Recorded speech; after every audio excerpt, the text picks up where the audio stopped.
And we've got a lot of guests with a lot of opinions, so let's get to it. We'll start with the ongoing investigation. Chad Jenkins is a former FBI special agent and retired U.S. Army Ranger. Agent Jenkins, thanks so much for joining us. All right, Chad, the director of the FBI has made it clear that he doesn't have the resources he needs to properly investigate terrorism. Can Americans feel safe? Well, that is a difficult thing that Director Comey has come out and said. I mean, when we look at almost nearly 1,000 individuals right now in the United States that are being investigated as ISIS-inspired at all 50 in all 50 states, you know, that's concerning in itself. And those are who we're already investigating. Couple that with, you know, Saeed Farouk and his wife. They weren't even on the FBI or local law enforcement's radar. So we're at unprecedented times since 9/11, 2001 in the investigation of international terrorism and domestic terrorism cases here in the U.S. All right, Chad, the FBI is investigating now. Take us inside the case. What are they looking at? What are they doing?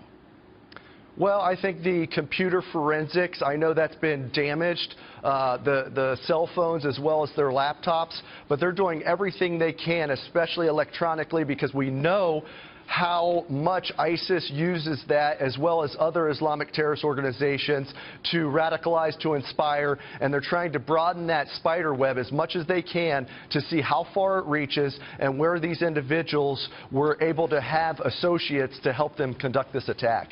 And, you know, as we get more and more into this case, I mean, we're hearing about al-Shabaab and, you know, the Facebook or the tweet about Abu Bakr al-Baghdadi and their allegiance to ISIS. How much do you think this reaches out of this country, given her background?